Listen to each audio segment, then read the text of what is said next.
अग्रलघुमवाहाणाम् अट्टगुणान्ति सिद्धाणम् तव सिद्धेन सिद्धे सह्यं सिद्धे चरित सिद्धेय नाणं विदर्शनं सिद्धे शीर्षा नमस्यामि इच्छामि मन्त्रे सिद्धभक्ति कृतसालोच्यं सम्मणानं सम्मदन्तं सम्मजन्ताणम् अट्ठवीयकमभवकाणम् अट्ठगुणसम्पन्नाणम् उड्डलोयमतीयमि पैठ्याणम् तव सिद्धाणं नय सिद्धाणं स्वयं सिद्धाणं चरि सिद्धाणम् अतीतानागत वर्तमान कालते सिद्धाणं सब सिद्धाणं नित्य कालम् अजेमि पूजेमि वन्दामि नमस्यामि दुःखकोकमको वैलाव सुगैगमनं समायि मरणं जन्म सम्पत्ति हो मज्जम् अत अप्राणिकाचार्य वंदना क्रियां पूर्वाचार्य अनुक्रमेण सकल कर्म चार्दं भाव पूजा वंदना सो समेतं श्री श्रुत भक्ति कायोत्सर्गं करोमि।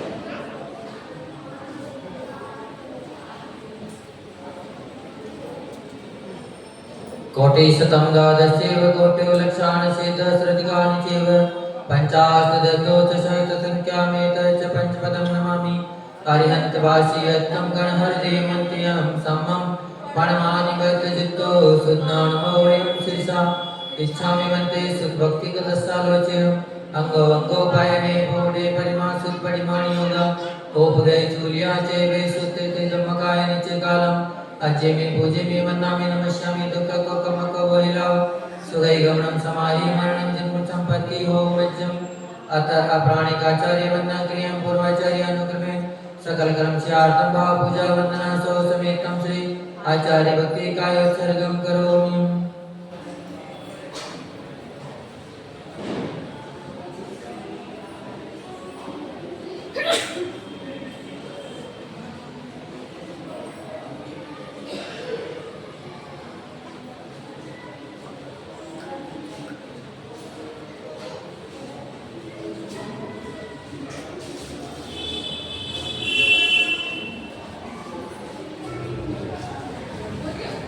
सिद्धपार्केभ्यः स्वपरिमितभावना परिमितेभ्यः शोचयितपोनिधिभ्यो नमो गुरुभ्यो गुणगुरुभ्यो छत्तीस गुणसमग्रे पञ्चविहाचारणकरण सन्दर्शे शिष्यानुग्रह कुशले गमायिरे सदा वन्दे गुरुभक्ति संयमेनियतरं संसारसायरं घोरं क्षीणते अट्टकमं जरणं पावयन्ति ये नेत्रमन्त्रों निरताद्यानाग्निहोत्राकुला षट्कर्माभिरपोस्तपोदन्दना साधु क्रिया साधुवा शीला प्रावरणा गुण प्रहरण संदात तेजोनिका मोक्ष द्वार कपाट पाटन पटाभिरंग तमाम साधुआ गुरुवाहांतरो नित्यं ज्ञान दर्शन नायिका चारित्राणो गंभीरा मोक्ष मार्गोपदेशिका इच्छामि मन्त्रे आयुर्वेदसालोच्यं सम्मानं सम्माननं सम्मजयितानं पंचविहाचारणं आयर्याणं आयारादि सदनानं वदेशियाणं वज्रयाणं तीरयाणं पालनयाणं सबसानं स्यानिचे कालम् अजेमि पूजेमि वन्दामि नमस्यामि दुःखकोकमको वैलाव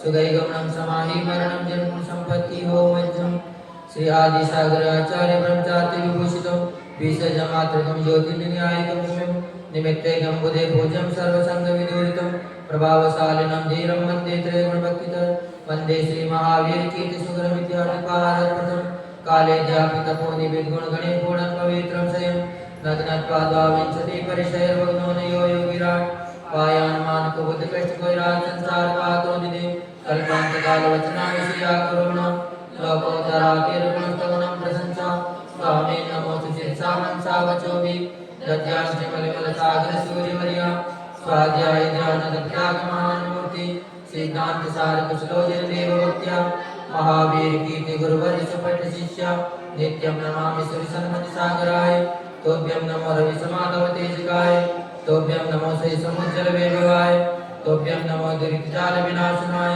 तोभ्यं नमो गुरु विराग शिवकृताय तोभ्यं नमो परम रूप दिगंबराय तोभ्यं नमो सुजिन शासन वर्धनाय तोभ्यं नमो गुरु विराग सुनंदनाय तोभ्यं नमो गुरु विमर्शयतीश्वराय तोभ्यं नमो गुरु विमर्शयतीश्वराय तोभ्यं नमो गुरु विमर्शयतीश्वराय स्वामी अधिष्ठान से दिमलुनि सुमनित्यन मनसा वचा करुणा करता मोदी आहारे विहारे निहारे से रागिन दोषित होई विषय अज्ञा प्रमादेन जागृति समय च ज्ञाता ज्ञात भाव अतिक्रम अतिक्रम अधिचार अनाचार इत्यादि दोषा लग्न काम समिता प्रायश्चित दान चित्त क्रियात्मक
जय देवादेव भगवान श्री शांतिनाथ भगवान की जय। परम पूज्य राष्ट्र की शमनाचार्य गुरुदेव विमल सागर जी महामंदिराज की जय। सागर जी महाराज की जय। बोले मुनि शेख सागर विश्वनाथ सागर जी महाराज की जय। जय हो जय हो जय हो जय हो जय हो भगवान।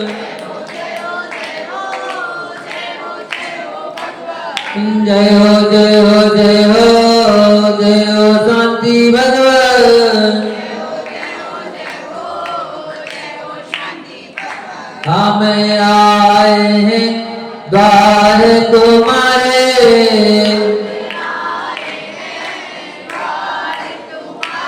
देखो प्रभु जी हमको सहारे।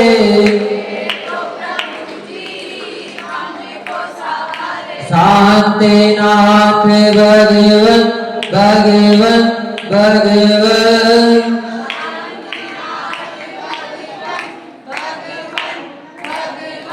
जय हो जय हो जय हो जय हो जय हो भगवान।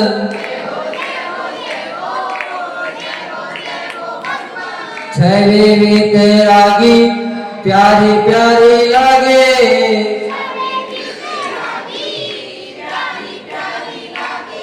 दरस जो पाया धन्य भाग जागे।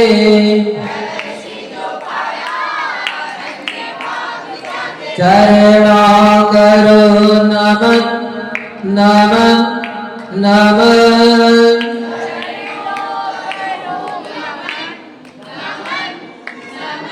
जय हो जय हो जय हो जय हो जय हो भगवान। सर्वज्ञ स्वामी शरण में आया।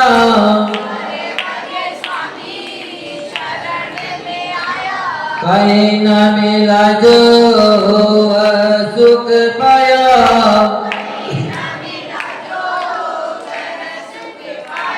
हर्षित हुए नयन नयन नयन।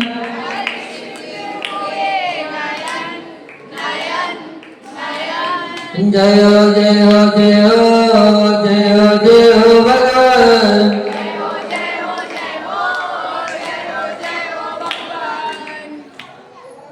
हित उपदेशी आप कहते।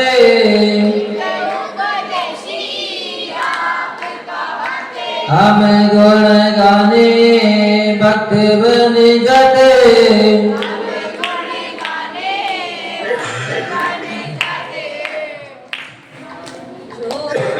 छोड़ो नया विचरण चरण चरण।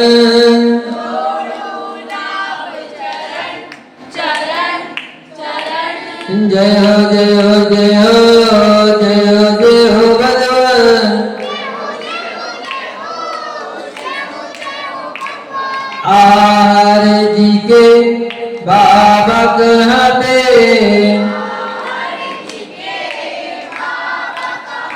उस्मानपुर के बाबक हटे,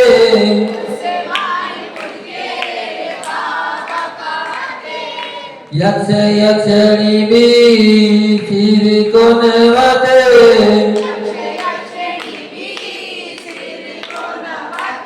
जुगते मुनिगण मुनिगण मुनिगण,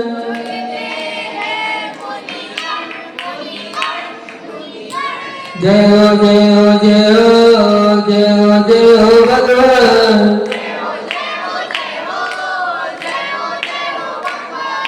दुखिया कोई द्वार पे आए,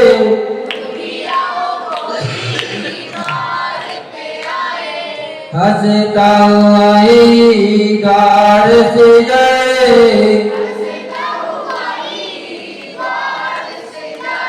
श्रद्धा हो पावन पावन पावन,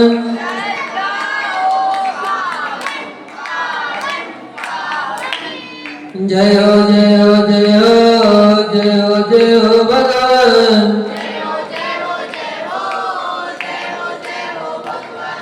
जय हो जय हो जय हो जय हो शांति भगवान, जय देवादेव भगवान श्री शांतिनाथ भगवान की जय।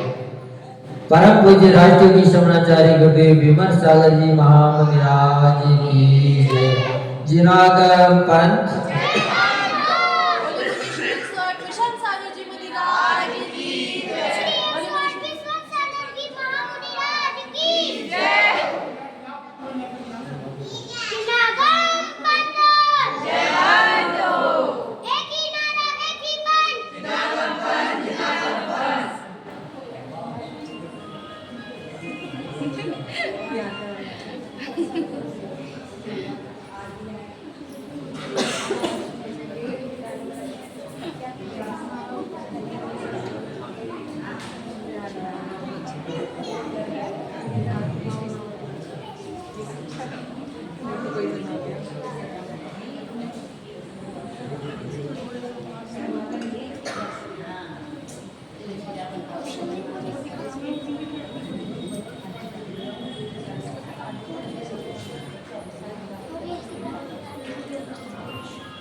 आचार्य भगत बता रहे हैं कि जीवन में धैर्यता का होना बड़ा आवश्यक काम है। जिस व्यक्ति के अंदर धैर्यता नहीं होती है वो किसी भी काम में सफल नहीं होता,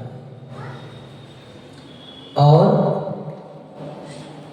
धैर्य की कमी होने के कारण जो सफलता उनके हाथ लगनी थी उस सफलता को भी वो बीच में ही व्यक्ति छोड़ देता है। धैर्यता महानता की निशानी है। काय की निशानी है? जो महान पुरुष होते हैं उनके जीवन में कितने भी संकट आ जाए, कितनी भी बीमारी आ जाए, लेकिन वह कभी भी अपने धैर्य से नहीं छूटते और उनका संबल कठिनाइयों के समय में और बढ़ता जाता है।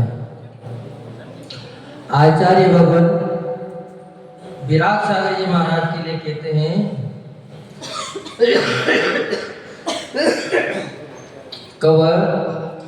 जब कटनी में स्कूल में पढ़ रहे थे उसी समय आचार्य भगवान तपस्वी सम्राट सन्मति सागर जी महाराज का संघ कटनी में पहुंचा।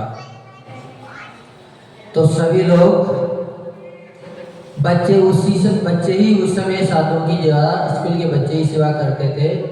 आज की तरह कोई नौकर नहीं लगाते। आज तो सब काम नौकरों से होता है, चाहे चौकी का काम हो, चाहे कमंडल भरने का काम हो, चाहे साफ सफाई का काम हो, हर कार्य में आजकल नौकर लगा लिए जाते हैं। पर पहले स्कूल पे ही जलाकर, क्योंकि जगह जगह स्कूल चले हुए रहते थे, तो स्कूल के बच्चे ही या समाज के व्यक्ति ही सारी क्रिया साधुओं की संभालते थे। तो जब सन्मति सागर जी महाराज वहाँ गए तो विराग सागर जी महाराज जो अरविंद नाम से जाने जाते थे, वो सबसे आगे रहते थे। बच्चों में सबसे हेड थे वह। सब बच्चों को साधुओं की क्रियाओं में लगा रहे। सुबह से उठते ही 5 बजे बच्चे साधुओं के पास पहुंच जाते थे और रात को 10 बजे तक जितनी क्रिया होती थी सबको वो करते थे। तो उसी समय 8-10 दिन तक जब तक वो रुके, बच्चों ने खूब सेवा करी। पर जब वहां से संघ विदा हुआ तो संतमती सागर जी महाराज जैसे आगे बढ़े तो सबसे पहला काम कौन करते थे? विराग सागर जी महाराज थे। वो सबसे पहले कमंडल वरवे का काम लेते थे। जब भी कोई साधु आते थे तो कमंडल वरवे का काम लेते थे। वो बताते हैं कि जो व्यक्ति दूसरे को भरना चाहता है वो स्वयं भर जाता है। तो अगर आज हम कमंडल भरेंगे तो कल निश्चित ही हमारे अंदर भी कोई ऐसे गुण प्रविष्ट हो जाएंगे जो हमारा उद्धार कर देंगे। तो जब आचार्य भगवान संतमती सागर जी महाराज का वहां से बिहार होने का समय आ गया तो बच्चों ने सभी महाराजों के कमंडल हाथ में ले लिए और बिहार में आगे बढ़ गए। अब वापसी आना था तो साइकिल भी साथ ले गए क्योंकि गाड़ियां तो थी नहीं, भी गाड़ी में आएंगे। साइकिल से इन बच्चों को वापस में आना था तो 1-2 बच्चों ने साइकिल ले ली। अब गर्मी का था मौसम, जैसे ही थोड़ी आगे बढ़े तो सब बच्चों को प्यास लगने लग गई। अब सब पानी कहाँ पिए? तो सबने सलाह करी अरविंद भैया से कि भैया हमें प्यास लग रही है। तो अरविंद भैया ने सबसे बारी बारी से साधुओं के कमंडलों से पानी पिलाना शुरू कर दिया। तो थोड़े आगे बढ़े और कमंडल खाली हो गए क्योंकि प्यास तो पल पल में ही लग रही थी क्योंकि गर्मी तेज थी। अब पानी खत्म हो गया तो थोड़ी और आगे बढ़े, दोबारा पानी मांगा तो पानी था नहीं। पर पुण्य का योग होता है तो सब व्यवस्था स्वतः ही बनने चली जाती है। तो पास में ही एक गन्ने की रेड चली हुई थी, उससे गन्ने का रस निकल रहा था, गुड़ बन रहा था। तो संत तो आगे बढ़ता चले गए और उसमें से 4 बच्चे दौड़ते हुए गए और कमंडल में गन्ने का रस भर लाए और तुम पी आए। अब बारी बारी से जैसे प्यास लगती वो गन्ने का रस पीते जाते हैं। यथास्थान पहुंच गए, पर पहुंचने के बाद जल्दी में थे तो उनको ध्यान नहीं रहे, उन्होंने कमंडल जिसके तसी रखी है। और कमंडल भी किनका था? मेन आचार्य श्री का ही था, संतमती सागर जी का। और वो स्वभाव के बहुत कड़क थे, सरल, जितने सरल थे उतने ही कड़क भी थे। तो थोड़ी देर बाद आचार्य भगवान को लघु शंका की शिकायत हुई तो जैसे ही कमंडल उठाया तो कमंडल चिपचिपा रहा था। तो आचार्य भगवान बड़े तेज आवाज में बोले कि यह हरकत आज किसने की? अब सभी बच्चे एक दूसरे की तरफ देखे कौन किसका नाम ले। फिर लास्ट में अरविंद भैया ही खड़े हुए कि गुरुदेव, सब बच्चों को प्यास लग रही थी तो हमने आपका कमंडल का पानी सबको पिला दिया, पर फिर भी प्यास नहीं बुझी। तो पास ही गन्ने का जो रेड चल रहा था उसमें से हम गन्ने का रस उसमें भर लाए। तो पहले तो उनको आचार्य भगवान ने डांटा, फिर बड़े प्यार से समझाया कि बच्चे हैं, कम से कम इतनी गर्मी में भी 10 किलोमीटर का बिहार कराने तो आ गए हमें। पर फिर उन्होंने समझाया भी कि कभी भी कमंडल में ऐसी वस्तुएं नहीं डाली जाती, कमंडल मात्र पाने के लिए होता है। पर जैसे ही गुरुदेव का उन्होंने वात्सल्य देखा तो उसी समय उन्होंने निर्णय कर लिया कि अब हम घर वापस नहीं जाएंगे, हम तो गुरु महाराज के पास ही दीक्षा लेंगे। और पहले सिस्टम ये नहीं था कि घर वालों से पूछी जाती थी, घर वालों से कोई भी नहीं पूछते थे और दीक्षा भी तुरंत दे दी जाती थी। जैसे ही निवेदन किया, शाम को उन्होंने निवेदन किया, दूसरे दिन स्थान पूछे और तीसरे दिन उनकी दीक्षा हो गई। कोई ब्रह्मचारी बनने का कोई काम नहीं है। पर जब धर्म के मार्ग पर आगे बढ़ते हैं तो कर्म भी परीक्षा लेने के लिए तैयार हो जाते हैं। तो वह 2-3 महीने बाद ही इतने भारी बीमार पड़े कि सभी डॉक्टरों ने यहाँ तक कह दिया कि अब तो दीक्षा छेद करनी पड़ेगी। और दीक्षा के समय भी बड़ी परेशानी आई। जैसे ही दीक्षा की बात उनकी घर वालों ने सुनी तो घर वाले वहाँ पहुँच गए और सीधे सीधे थाने में जाके सन्मति सागर जी महाराज की रिपोर्ट लिखा दी कि हमारे बच्चे को बेला फुसला के महाराज दिया है, पर दरोगा जैन साधुओं की क्रिया को जानता था पहले से, और सन्मति सागर जी से भी वो पहले से ही परिचित था। तो उन्होंने उनकी रिपोर्ट नहीं लिखी कि आपका बच्चा तो महान बनने जा रहा है, आप क्यों कर रहे हो ऐसा कार्य। तो उन्होंने समझा बुझा के वहाँ से भेज दिया, फिर भी नहीं माने। तो सन्मति सागर जी पास पहुँच गई, वो उनको भी खूब सुनाई कि आप हमारे बच्चे को हमारी इजाजत बिना कैसी दीक्षा दे दी, हम कौन पकड़ के लाए, तुम ले जाओ वापिस। सीधी सीधी बोल दी उन्होंने। पर दीक्षा लेने वाले डर थे, उन्होंने कह दिया कि अब हम घर वापस नहीं जाएंगे। और बीमार पड़े तो इतने बड़े कि सभी डॉक्टरों ने ये बोल दी कभी इनको तो दीक्षा छेद करनी पड़ेगी। उनके सामने जब सन्मति सागर जी महाराज ने चर्चा रखी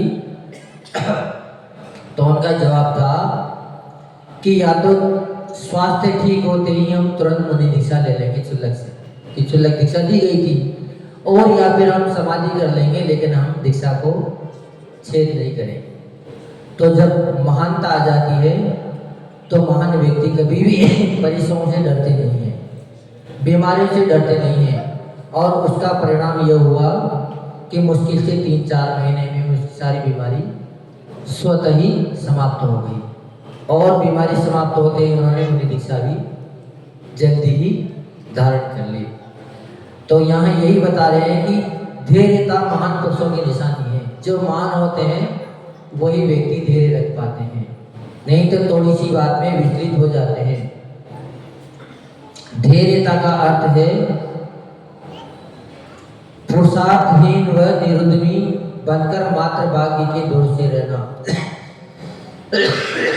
जो धैर्यहीन व्यक्ति होते हैं वो हमेशा भाग्य दोष से चलते हैं, पर जो धैर्यवान पुरुष होते हैं वो हमेशा अपने पुरुषार्थ के ऊपर निर्भर रहते हैं। कोई भी कार्य करते हैं तो अपने पुरुषार्थ को ही महत्व देते हैं कि अपना जितना अच्छा पुरुषार्थ होगा उतना ही अपने को फल अच्छा मिलेगा। और बात भी सही है, क्योंकि पुरुषार्थ के आगे कर्म भी बदल जाते हैं। अगर पुरुषार्थ कमजोर हो तो कर्म हावी हो जाते हैं, और पुरुषार्थ प्रबल हो तो कर्म स्वतः ही अपने घुटने टेक देते हैं। कर्म कभी भी किसी को सता नहीं सकते। तो हमेशा धैर्यता अपने अंदर आना चाहिए। महान व्यक्ति किसी कार्य को प्रारंभ करके बीच में अधीर नहीं होते, क्योंकि जो भी कोई भी कार्य करो, चाहे गृहस्थ के हो चाहे अध्यात्म के हो, परेशानी सभी कार्य में आती है।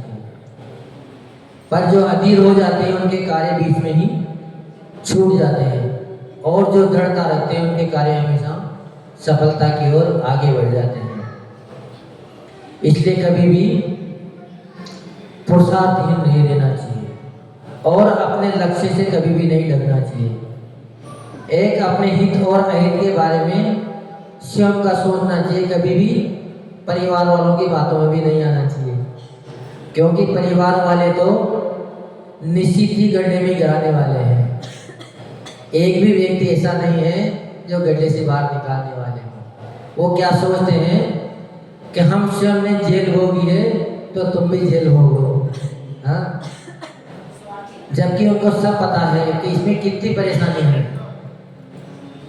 पर परेशानी होते हुए भी कोई भी परिवारजन ये नहीं कहते हैं कि बेटा तुम दीक्षा ले लो, जबकि मार्ग दीक्षा का ही सर्वश्रेष्ठ है। जीवन का उद्धार उसी से होने वाला है। इसीलिए सबसे कहना यही है कि परिवारों की बातों में कभी भी नहीं आना चाहिए। पुरुषार्थ या उद्यम की गति शीलता से फल जल्दी ही नहीं मिल जाते। बीज बोने के बाद फलोत्पत्ति का इंतजार करना अनिवार्य है। क्योंकि कई लोग अभी ये भी कह देते हैं कि महाराज इतनी साधना, इतनी तपस्या, इतना कष्ट क्यों कर रहे हो, क्योंकि अभी तो मोक्ष होना ही नहीं है। ये तो भगवान की वाणी से फिक्स है। पर आज का बीज ही कल का अंकुर बनेगा। अगर आज संस्कार नहीं होंगे तो चतुर्थ काल आने के बाद भी ये जरूरी नहीं है कि आपको वैराग्य आ ही जाए। लेकिन अगर आज अंकुर फूट गए तो चतुर्थ काल में निश्चित है कि आपको वैराग्य निश्चित ही आएगा। इसलिए पुरुषार्थ तो अभी से ही सबको करना है। धैर्य विहीन प्राणी फल प्राप्ति की आतुरता से सुमधुर फलों को भी शीघ्र तोड़कर खाने का प्रयास करते हैं। क्या करते हैं? जो धैर्य नहीं रखते हैं वो हमेशा कच्ची खा लेते हैं। पक्की का इंतजार कौन करे, और कच्ची खाने के चक्कर में बीमार और हो जाते हैं। तो हमेशा धैर्य का होना अति आवश्यक है। क्या धैर्य के माध्यम से छलनी में पानी भरा जा सकता है? हाँ, भरा जा सकता है। आचार्य भगवती कह रहे हैं कि छलनी में भी पानी भरा जाता है। कब भरा जा सकता है? जब पानी बर्फ हो जाएगा तो छलनी में भी आ जाएगा। तब तक धैर्य धारण करने की आवश्यकता है जब तक कि पानी बर्फ में परिवर्तित ना हो जाए। अब इतना जब धैर्य आ जाता है वही व्यक्ति सफल हो पाता है। लेकिन जो कठिनाइयों से परेशान हो जाते हैं उनको कभी भी सिद्धि की प्राप्ति नहीं होती। केवली भगवान को सिद्धत्व की प्राप्ति बिना धैर्य के धारण किए मात्र पुरुषार्थ के बल से कभी नहीं हो सकती। अपन सोचे कि केवल पुरुषार्थ से काम हो जाए तो ऐसा भी नहीं है। इंतजार समय का जरूरी है। जितनी अपने अंदर दृढ़ता होगी उतनी सफलता जल्दी मिलेगी। धैर्यवान पुरुष के जीवन में पुण्य कर्मों का उदय है और अधीर व्यक्ति के जीवन में शुभाशुभ कर्मों का उदय है। अंतर इतना है कि धैर्यवान पुरुष क्षमता धारण करके उन कर्मों की निर्जरा शांत भाव से कर लेता है, और अधीर व्यक्ति अधीरता वश पापों को ही संचित करता है। क्योंकि अधीर व्यक्ति विचलित हो जाएगा तो उसके परिणाम संक्लेशित हो जाएंगे, और जैसे ही परिणाम संक्लेशित होंगे तो पुण्य का तो उदय था, लेकिन उस संक्लेशता के कारण पाप का ही वो अर्जन कर लेता है। जो व्यक्ति धैर्यवान होता है प्रकृति स्वतः ही उसकी अनुकूलता बना सकती है। जो कार्य उतावलेपन से हमारे लिए अहित कार्य हो जाते हैं वही कार्य धैर्य धारण करने के बाद सुखदायी हो जाते हैं। इसलिए हमेशा जीवन में धैर्य का होना अति आवश्यक है। भगवान महावीर स्वामी ने धैर्य धारण किया, अपना पुरुषार्थ प्रखर रखा, कभी भी परेशानियों से कठिनाइयों से नहीं डरे। इसीलिए आज वह महान हो गए और अपन सभी उनकी वंदना करने के लिए प्रतिदिन लालायित रहते हैं। इसलिए धैर्यवान पुरुष को हर कोई पूजना चाहता है, लेकिन जो अधीर व्यक्ति होता है उसकी कोई ना तो संगति करना चाहता है और नहीं वो कभी पूज्यता को प्राप्त होता है। इसीलिए धैर्य जब आ जाता है तभी योग निरोध की क्रियाएं घट पाती है। केवल ज्ञान की प्राप्ति धैर्यवान पुरुषों को ही होती पाती है। इसलिए हमेशा जीवन में धैर्यशाली बने, इंतजार करना सीखें, क्योंकि इंतजार करने पर निश्चित ही फल की प्राप्ति सुमधुर होती है। अब आज धनतेरस का दिन है। वैसे काय का है? धनतेरस। धनतेरस का हमने सोची नहीं, धनतेरस का दिन है तो खजाना आप लूटना है नहीं लूटना है? हाँ, लूटना है। ऐसा नहीं है कि खजाना नहीं लूटना है। लेकिन खजाना कैसा लूटना है? भगवान महावीर स्वामी ने जो सिद्धांत दिए हैं, जो उनका आचरण था, उन्होंने जो मार्ग बताया, उसी मार्ग का अपने को भी अनुसरण करना है। यही सबसे बड़ा खजाना है। अपने जीवन में भी केवल लक्ष्मी की प्राप्ति हो, ऐसी भगवान से आज के दिन कामना करनी चाहिए कि भगवान आपने तो केवल लक्ष्मी प्राप्त कर ली और उसका भी त्याग कर दिया, पर हमारे जीवन में ऐसा क्षण आए कि हमें भी केवल्य की प्राप्ति हो। ऐसी भावना से भी आज के दिन करें, क्योंकि नश्वर धन की प्राप्ति तो हर जन्म से होती आई है, पर केवल्य की प्राप्ति अभी तक अपने को नहीं हुई। तो जो वस्तु अभी तक नहीं मिली, उसी वस्तु की याचना अपने को करना है। लेकिन कभी भी जड़ वस्तुओं की याचना भगवान से नहीं करनी है। तभी आज का दिन धनतेरस कहलाएगा, नहीं तो फिर धनतेरस में परिवर्तित हो जाएगा। वैसे तो उस्मानपुर वाले सभी लाए होंगे कुछ न कुछ आए, तो आज ऐसा तो नहीं है, नहीं लाए। चलो बहुत बढ़िया बात है। फिर जो परम पूज्य राष्ट्रयोगी समाचार्य गुरुदेव विमल सागर जी महामुनि राज की जय।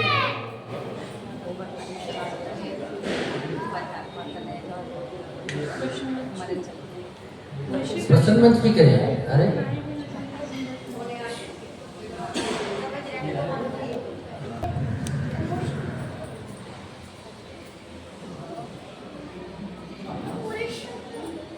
बोलो बोलो, धैर्यता, हाँ थोड़ी सी कमी रह रही है भी बेटा। आज तुमने ध्यान से नहीं सुनी, महानता की निशानी है धैर्यता। चलो बहुत बढ़िया, इनाम दे दी जाए भैया।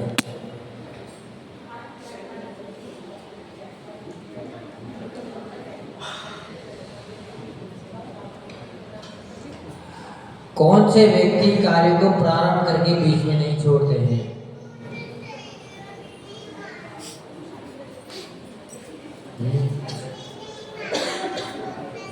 चलो भाई तो बताओ।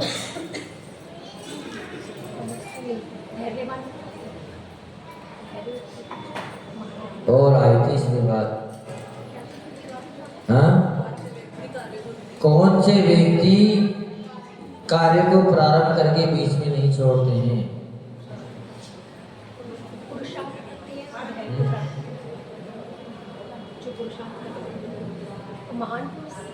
कार्य को बीच में नहीं छोड़ते। चलो बहुत बढ़िया।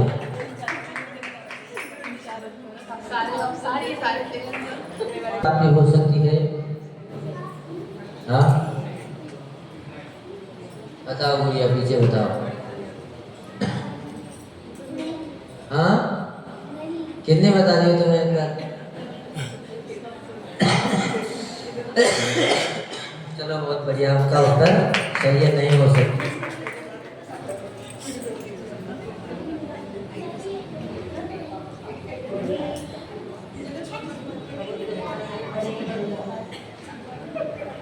अनुकूल हो जाती है।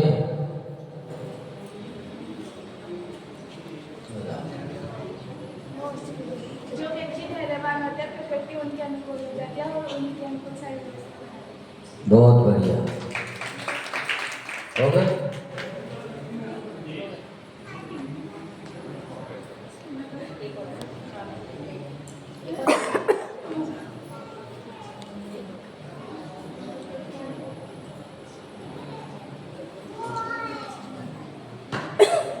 भगवान महावीर स्वामी ने आज ऐसा कौन सा कार्य किया था जिसके कारण आज का दिन धनतेरस के नाम से जाना जा रहा है?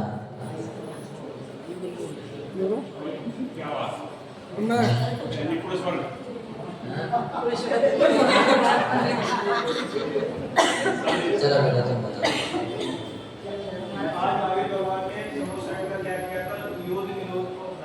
हाँ योग निरोध में क्या किया था हमने? प्रश्न ये किया है, क्योंकि ये तो प्रश्न कल भी करा था हमने। हाँ और कौन बता रहे हैं? योग निरोधी करा था मैं भी योग तो किया था, योग विरोध में क्या किया था उन्होंने? ध्यान केवल लक्ष्मी का त्याग करो। हाँ, केवल लक्ष्मी का त्याग करो। ये तो गलत है बात। केवल लक्ष्मी का त्याग करिए ही नहीं उन्होंने। केवल उन्होंने लक्ष्मी- समोसन का त्याग किया था। ये तो बच्चे ने बता दिया। हाँ।